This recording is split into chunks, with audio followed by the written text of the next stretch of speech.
I always freeze before shooting a video. I don't know how to begin. Well, whatever.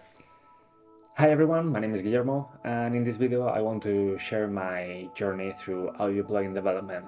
Some months ago I posted this video to demo a plugin that I made back there.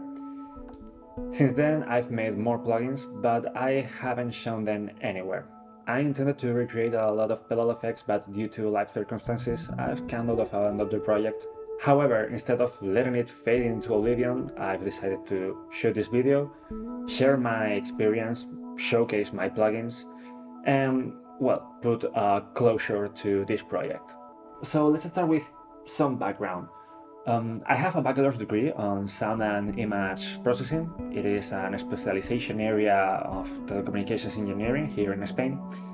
And during those years, I saw a lot of theory of digital signal processing and a tiny bit of practice, which was basically MATLAB exercises.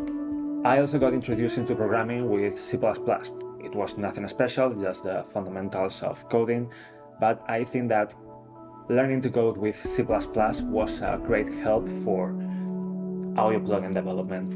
Well, these past 2 years I've been struggling to land a job. Everyone demands a lot of experience, but no one is willing to give any. That's a topic for another day. The thing is that in order to acquire some kind of experience, I decided to try something that I am really passionate about. I am a musician, I produce my own music, and I am constantly using audio plugins. So I said, hey, it will be really cool if I made my own plugins. So let's make that. Right off the bat, I jumped into the Use framework. Not only it was one of the most used frameworks for plugin development, but I also went to the websites, I saw the companies that use, and I saw, hey, I want to work for these companies, I'm going to build a portfolio that could be interesting to them. After some tutorials to get familiarized with the framework, I decided to recreate some analog pedals that I have laying around. Those are the Shure Koji Comp and the MarkBass Minidisc pedal. At the beginning, I was mostly using the tools that are built in the Use framework, but I got obsessed with the MarkBass Minidisc plugin. I wanted to nail it.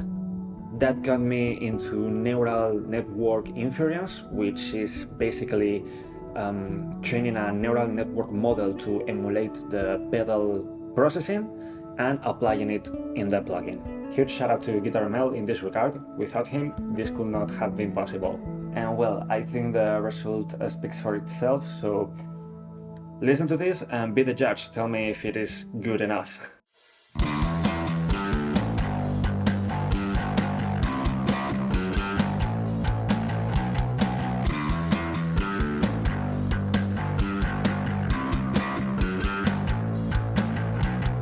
So once you get familiarized with neural network inference, it makes the whole process very easy. So once I nailed the MarkBass Minidisc, I asked a friend to lend me his Darkglass B7 key and his Electro-Harmonix bypass. I captured their sound and I created more plugins.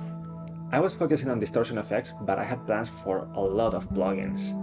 However, at some point I landed a job, I moved to another city, other interests and projects took priority in my free time, and well, in the end, this is what I did. I've enjoyed working on this project so much, but I don't have the motivation that I had months ago to continue with this project. Even if I haven't touched the project in months, my methodology, my approach to it, and my goals are not the same as they were in the beginning. Hence, this video is the closure for PunkFX. Sit back and contemplate how marvelous my plugins sound.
I forgot to mention that the code for my plugins is up on GitHub, so you can go check it out and you can go copy it, and well, it's up to you.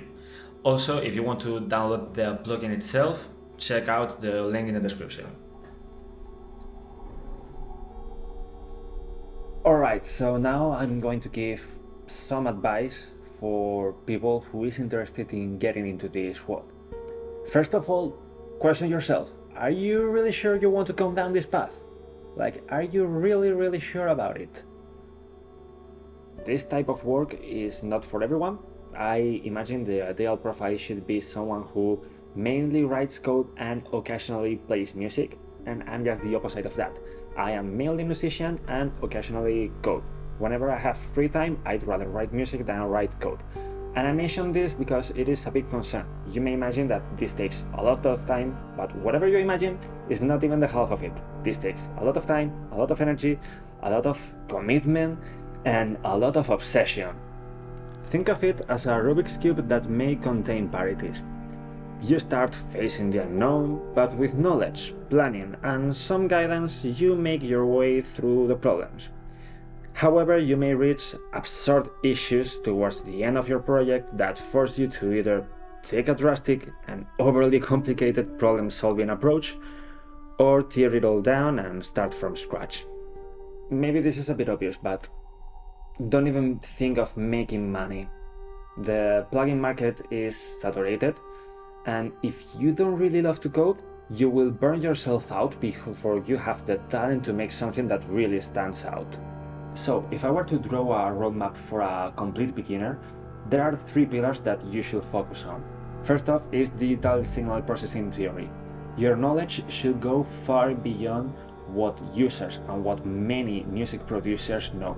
If you want to make an equalizer, you should know what filters are, the maths behind them, and how they affect phase.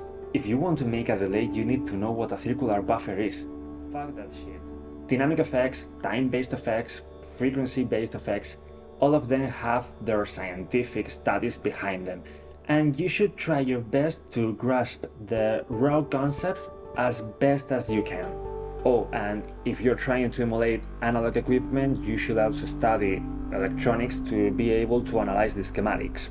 If you don't know where to start, I believe there are great courses here on YouTube, and I am also a fan of Dan Worrell. He not only explains clearly some complicated technical stuff, but he also busts some myths that, well, are very well extended in the music producer world. Next thing in the list is C++ programming. All software knowledge will help, but you need to tackle C++. There is almost no avoiding it in the audio plugin development world. C++ is a language that strikes fear in many people. I understand it. But let me emphasize this, you don't need to be an expert. I am proposing this roadmap considering that you are a complete beginner. However, the more you tolerate C++, the better. The most common tool for building plugins is the Use framework. It is a C++ framework that handles all of the technicalities like the connection with the DAW and other things, so you can focus on building the logic and the algorithm for your plugin. So a detailed guide on programming for audio plugin development could look something like this. First, get familiar with C++. There are some great courses here on YouTube. Second, install Use, follow some tutorials and get familiar with its tools and its features. Whenever tutorials don't excite you anymore and you think that you're not learning anything useful from them, propose yourself some mini projects. You don't have to make them work perfectly or look good.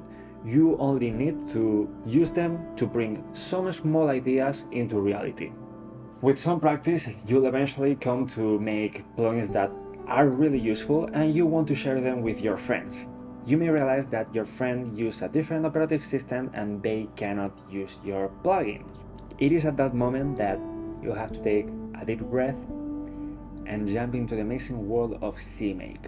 There is a great template for use, Pample use, which can help you make this jump, but let me tell you, it will hurt. And lastly, this should be the last step in the whole roadmap, but it is tied to programming.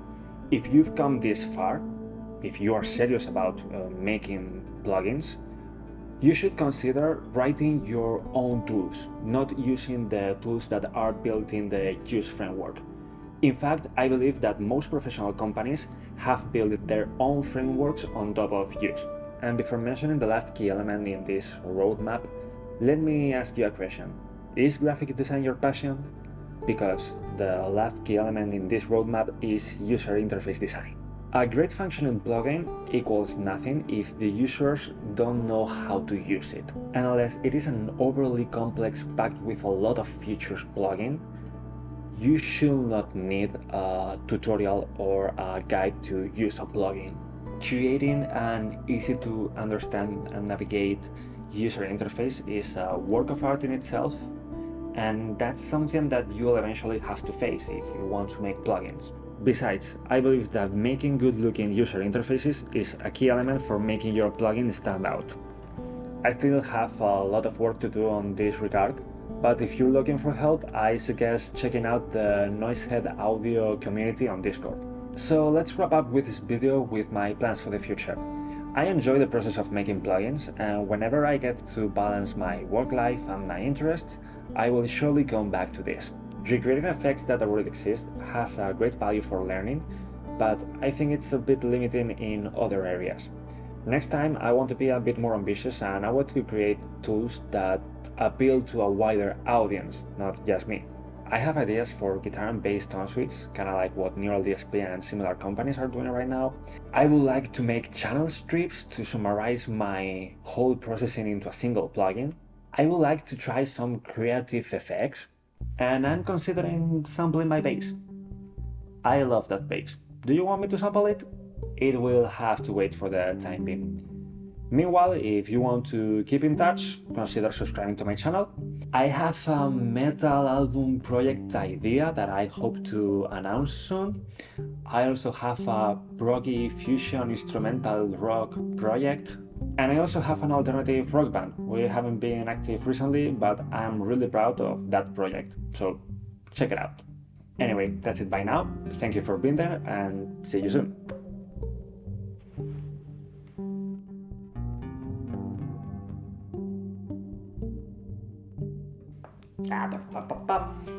Right off the bat, I jumped.